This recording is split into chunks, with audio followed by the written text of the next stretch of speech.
खड़ा कर देगा, ऐसा वादा मेरे बेटे ने किया था। आज आप मेरे आंखों के सामने हैं, मेरा बेटा शहीद हो गया, मेरा बेटा अपना फर्ज निभा गया, मेरा बेटा तो अपना फर्ज निभा गया, लेकिन आप अपने बिटिया का कन्यादान तो नहीं कर पाए। कम से कम अपने बेटे की चिता को अग्नि दे करके एक बाप होने का फर्ज निभा दीजिए। जब इतनी बात सरिता देवी कहती है, फौजी राणा सिंह दांतों से चादर खींच करके फेंक देते हैं। लोगों के सामने दृश्य क्या आता है, भाई बिना मार दूर भागिया। जब दांतवा से जौन बदन पे चादर है जब खींच के फेंकलन दांते से, तो लोगों के सामने दृश्य कहा, लोग देखत हवन कि दोनों बहिया पाकिस्तान वाला काट ले ले हुवन, रोवत हुआ, आंख से आंसू चलत बा। कहलन, अरे भाई बिना मार दूर भागिया, कैसे लगाई आजू चितावा में अगिया।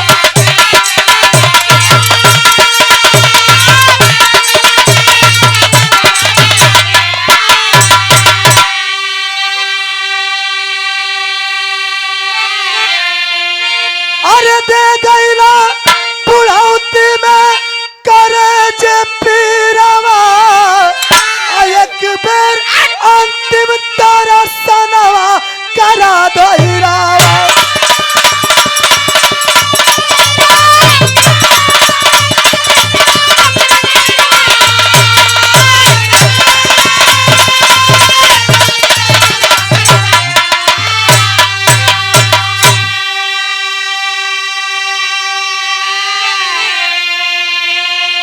रोने लगे फौजी राणा सिंह, दोनों भैया पाकिस्तान वाला काट ले ले। और सब लोग देखा था, सब लोग कलेजा पर हाथ रख ले बाकी बाहर प्रभु क्या खेल खेल रहे हैं आप इस फौजी के परिवार वालों के साथ।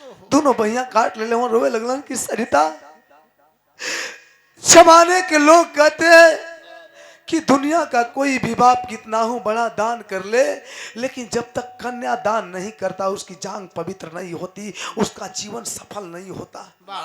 तो मैं तो अभागा बाप हूं कि जीते जी ना ही अपने बिटिया का कन्यादान कर सका और ना ही अपने शहीद बेटे की चिता को अग्नि दे सकता हूं। सारे लोग रो रहे हैं, दिल में आह उठत बा। तो ये दर्द हम समझते हैं, फौजी का दर्द, एक शहीद होने का दर्द आप समझते हैं।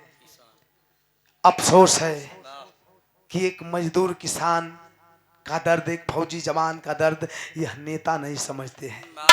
क्यों? क्योंकि कभी किसी नेता का बेटा फौजी बना ही नहीं है और ना ही कभी बनेगा। 100% में शायद 1% जो भ्रष्टाचारी नेता है, यह कभी नहीं हुआ है, इतिहास गवाह है।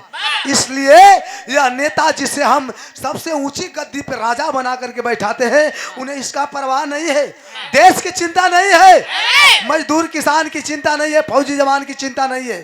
सिर्फ चिंता है तो अपनी कुर्सी, अपनी गद्दी कैसे सलामत रहेगी, हमारी राजनीति कैसे जिंदा रहेगी, इसकी चिंता है।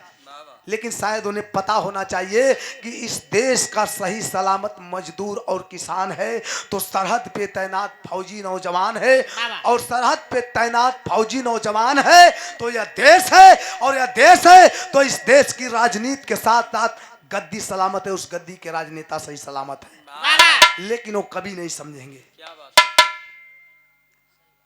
एक फौजी की एक और खासियत, शायद नेता लोग बहुत पढ़े लिखे होते हैं, गवैया बजवैया तो बड़ा कम पढ़ लिख के भी गान बजान कर लेना, लेकिन अनुभव अपना कहता है, तजुर्बा है कि एक फौजी जवान भले ही 80 साल का बुढ़ा हो, लेकिन हम और आप उसे कहते क्या है, फौजी जवान।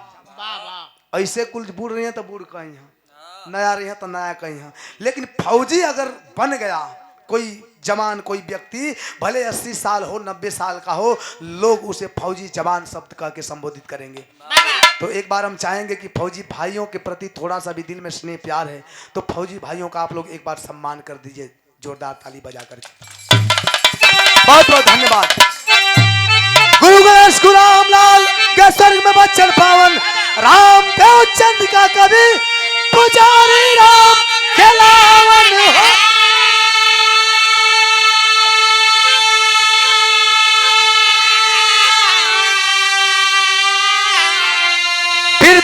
चक्रे खून में भरल।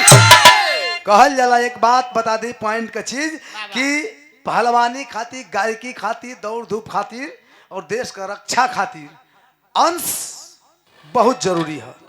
अंश में रहल, अगर अंश में है, अंश का चीज है तो थोड़ा भी खा के, कम नून रोटी खा के भी बढ़िया गाय बजा ली, बढ़िया लड़ ली, बढ़िया दौड़ धूप ली और फौजी बन जाई, दुश्मनन से सीना टटा के खड़ा रही। अगर वो अंश में नहीं है तो केतनो दूध बादाम खियाव, वो छेर फूक के खराब कर दी। कभी लिखत हुआ पीरताई चक्रे खून में भरल, देवा रमा कभी अखिलेश के अटल जुनून। पीरताई चक्रे खून